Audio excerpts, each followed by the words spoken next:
Om Namah Shivaya. I am astrologer and author, Professor rudramohapatra from Bhubaneswar, Odisha. Today, I'll tell you about conjunction of Aprakasha Grahas and the Grahas. Possibly, I have made a video a long time back. So, these 5 6 months, I tried my own research during consultation, and that's why I'm revealing that research. My videos on upagrahas and their conjunction with their father planets, you can consider that to be as its part two.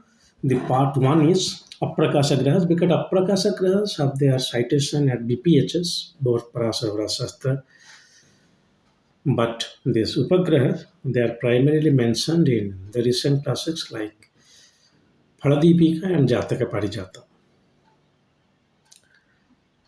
So let's consider these Aprakasha Grahas. Aprakasha Grahas, as Maharshi Parasara has said them as Dosadaha, bad. They are nothing but the astronomical point counted from the longitude of sun.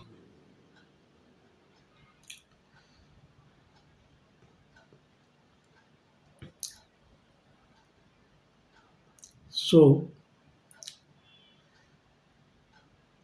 these Aprakasha Grahas are malefic.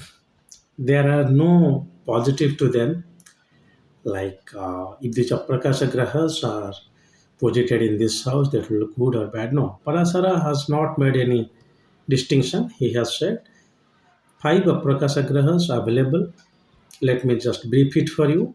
For more, you can visit to my earlier videos. Research paper you can find in academia.edu. Dhuma is like malefic Mars.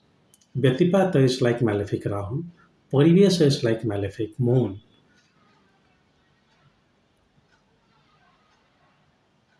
Indrachapa is malefic Venus. Upaketu is like malefic Ketu. Now, just think that Dhuma is in conjunction with Mars.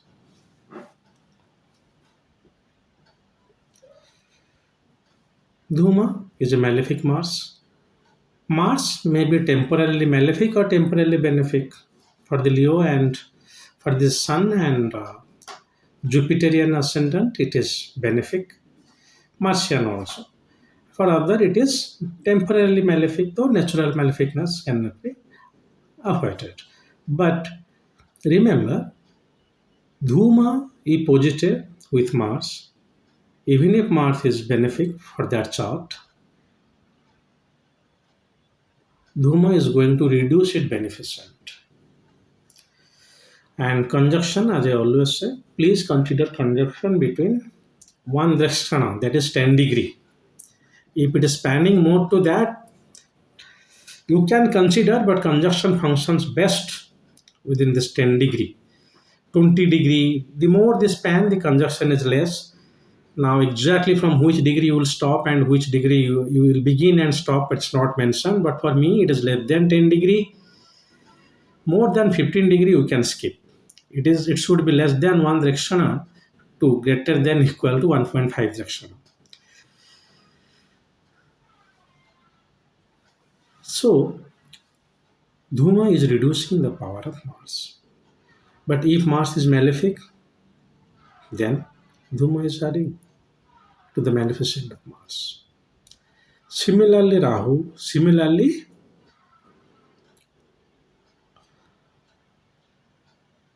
Moon, Ketu, and other.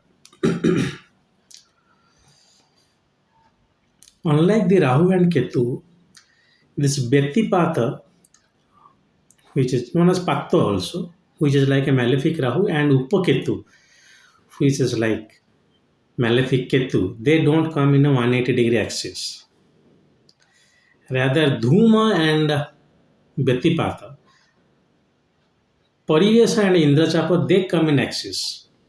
But Upaketu always come along with or side by to Indra Chapa. So do not think that if the axis of Rahu Ketu is coming, so Upaketu and this Parivesa, they will fall in the same axis. No. Ketu may be with Upaketu or Rahu may be with Betipata. They will not hamper both the planets simultaneously. Hmm?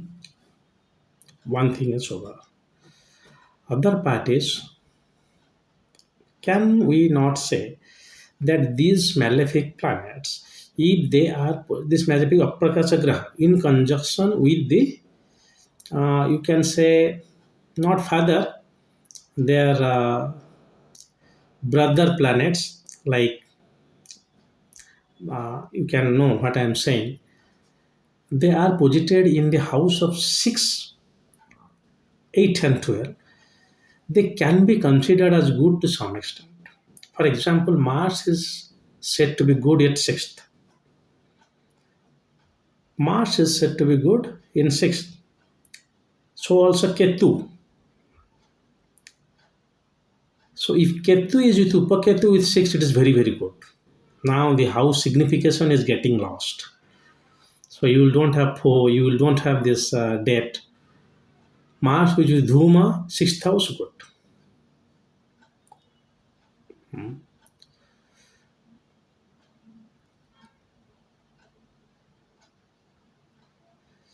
Similarly,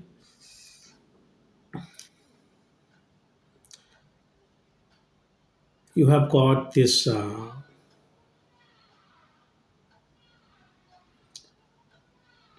Rahu. Uh,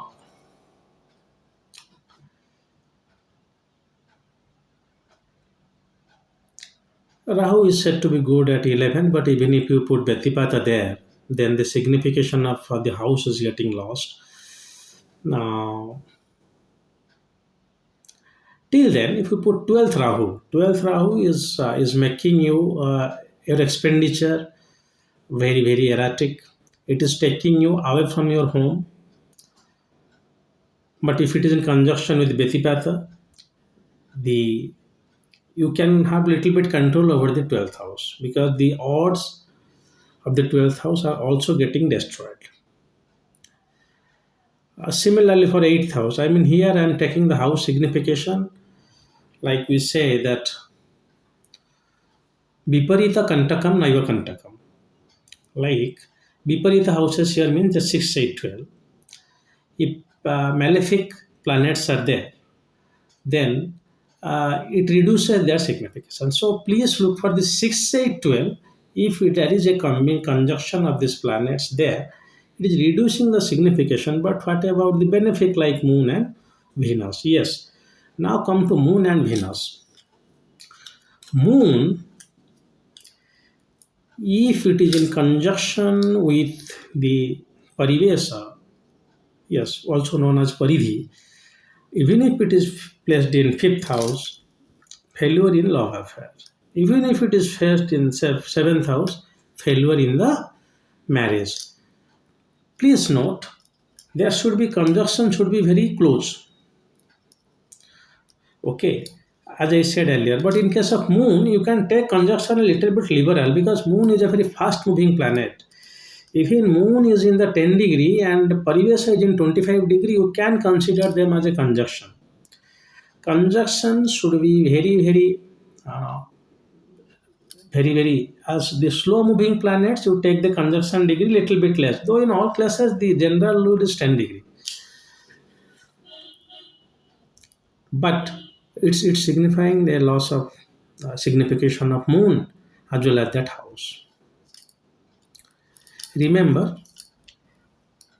the strength of the planet. If moon is extremely Sadbari, then it is overcounting over the Parivesa or Paridhi. And they have got no relation. If Jupiter is strong, Yamakantaka will be strong because that is the Upagraha. But here, suppose Mars is strong, Murti will be strong. But if Mars is strong, it is an anti to Dhuma. Okay, so here please consider these Aprakasha Grahas. If they are in 612 axis, then it is very good for you. They are definitely so like Dhuma in the 6, and the other is Betipata is in 12. Excellent. What if Mercury, Mars, and Ketu in the 6th and Rahu in 12? Excellent. So you have to check it basing on the chart. But primarily, this Aprakasha Graha, they are hampering the planet and the house as well. The stronger the planet, it can act as a fighter for the Aprakasha Graha.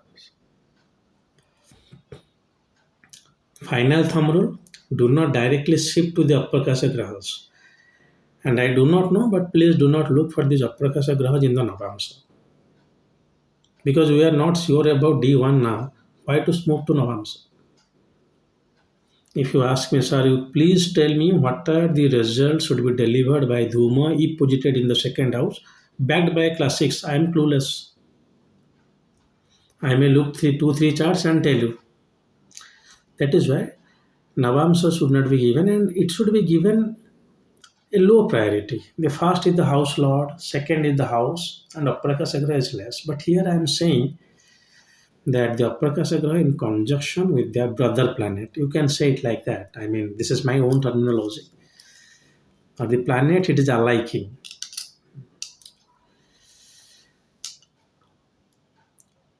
On the contrary, if they are in close conjunction, then the Aprakasha grahas are also reducing the effect of the main planet. If the main planet is malefic, then the maleficent of that planet is getting reduced to by this conjunction, deep conjunction, you say. Of this. Though normally the bhava, where it is posited, it is said, we can take conjunction of Rahu and Ketu. We are taking because they are astronomical point. This is a point that is fixed. The nearer the planet is moving to it, it's getting its impact. It's like that. So please consider the conjunction of Aprakasha Graha and interpret in this fashion. If you have something, other things you have to say, there are softwares where you can get the apagrahas and apagrahas are very easy to calculate. Once you get Dhuma, you will get rest of them. So please do not ignore them.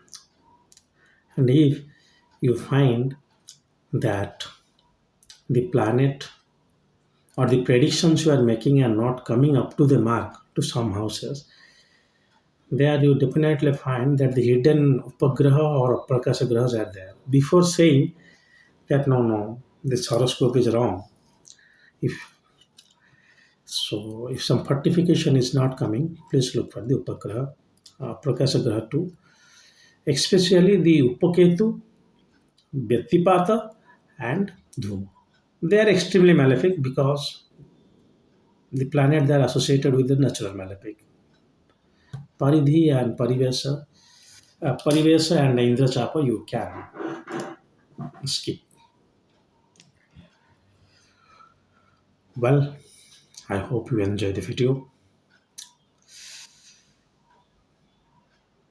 My effort to take astrology to a next realm is continuous. So, and I target to serious astro researchers, astrologers, not those amateurs. So, my suggestion, my request is please maintain the dignity of this divine discipline by dedicating your life to this. If you are not able to dedicate your life to astrology, astrology will not dedicate its grace on you. You will always make very erratic conclusion, and however, it is not justified also. Well, this is all for today. If Lord Mahadeva wants, I'll come up with another new video soon. Till then, God bless you all. Om Namah Shivaya.